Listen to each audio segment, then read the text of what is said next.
जय श्री राम। अध्यात्मधारा सुनने वाले सभी साधकों को मेरा प्यार भरा प्रणाम।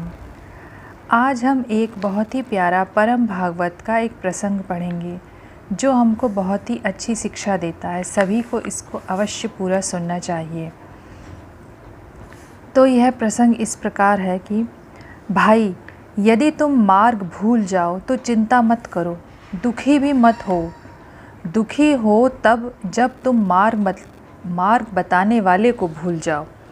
यदि उसकी याद है तो वह पुनः आकर मार्ग बता देंगे, परंतु तुम यदि उन्हीं को भूल गए तो फिर सद्मार्ग पर तुम्हारा आना दुर्लभ ही नहीं बल्कि असंभव हो जाएगा। फिर तुम यह भी मत सोचो कि मार्ग लंबा है, महान कठिन है, कैसे पार होंगे। तुम यह देखो अपने गुरु के चरण जो आगे आगे जा रहे हैं, जिनके कोमल चरण जब उस मार्ग को पार कर गए, क्या तुम नहीं कर सकोगे।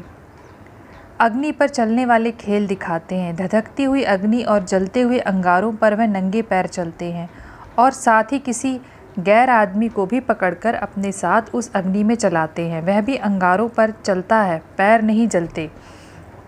निश्चय समझो, जो तुम्हें अग्नि पर चलने की आज्ञा देगा साथ ही वैसी ही शक्ति भी प्रदान करेगा। इसीलिए पथ भूलो मगर कभी भी पथ प्रदर्शक को मत भूलो मत। जीवन की वह घड़ियाँ अवश्य याद रखो कि जब तुम उनकी शरण में नहीं आए थे, तुम्हें कितने आदमी प्यार करते थे, कितने सत्कार करते थे। अपनी दैनिक दशा कैसी थी, दुष्कर्मों में कितने फंसे थे, अज्ञान का कितना अंधकार था, क्या उनकी याद है। एक महापुरुष ने कहाँ से कहाँ बैठा दिया। यदि अपनी यह दशा याद रखोगे तो अहंकार से बचे रहोगे और जीवन में सुख पाओगे।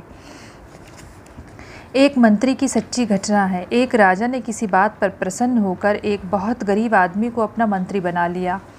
वह बड़ी सच्चाई से काम करता था। राजा ने उसे एक बहुत बड़ा महल रहने को दिया, सब प्रकार से उसे संपन्न कर दिया। मंत्री ने एक कमरे को ताला लगा दिया, किसी को उस कमरे में जाने की आज्ञा नहीं थी। मंत्री ही उसे कभी कभी चुपचाप खोलता था।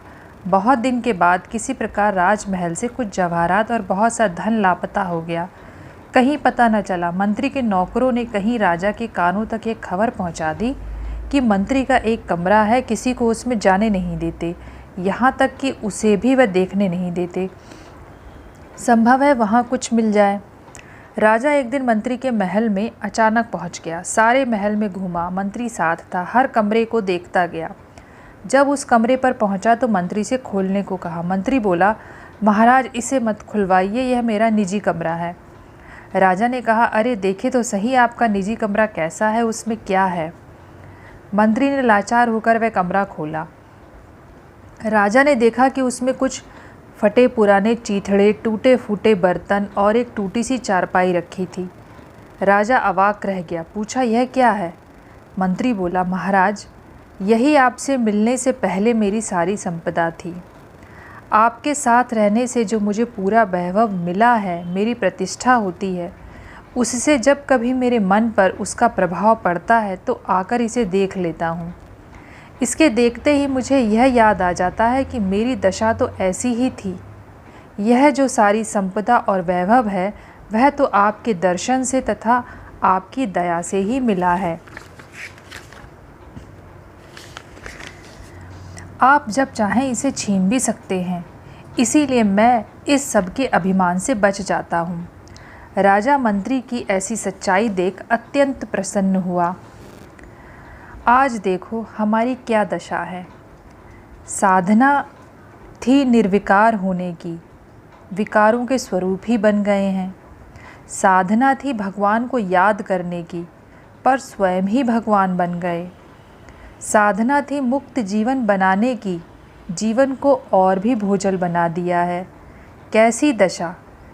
किसी अध्यापक ने अपनी कक्षा के किसी विद्यार्थी से कह दिया, भाई तुम अपने साथियों को भी थोड़ा बतला दो। बस विद्यार्थियों को बैठ के पढ़ाने लगा। वह सोचता है अब कि मैं ही अध्यापक हूँ, अब इस कमरे में वह ना आए। गुरु के दर्शन से भी वंचित, कैसे पार होगा। उसने अपना एक क्षेत्र भी बना लिया, दूसरे को उधर जाने से भी दुखी। काम था बंधनों को काटने का, दायरों को त्यागने का, पर एक अपना अलग ही दायरा बना लिया। कैसे उससे निकलोगे? दूसरे को बंधन से निकालना सरल है, परंतु अपने घेरे से निकलना बहुत कठिन है। जो अपने घेरे से निकल जाते हैं वही जीवन मुक्त कहलाते हैं। तो इस पूरे प्रसंग से हम लोगों को यही सीखने को मिलता है कि अपने अंदर किसी भी तरह से अहंकार ना लाएं और अपने गुरु को कभी भी ना भूलें। जैसे कुछ लोगों में सत्संगी होने का ही अहंकार होता है, अपनी पूजा का अहंकार होता है, वो अपने आप को ही गुरु समझने लगते हैं और अपना ही एक अलग दुनिया बना लेते हैं। मतलब ये वाली दुनिया छोड़ी और दूसरी दुनिया में जाके फंस गए। तो इन सब से बचना चाहिए और ये कहानी हमें बहुत अच्छी प्रेरणा देती है। तो फिर अगली बार फिर से मिलेंगे, तब तक के लिए नमस्कार। जय श्री राम।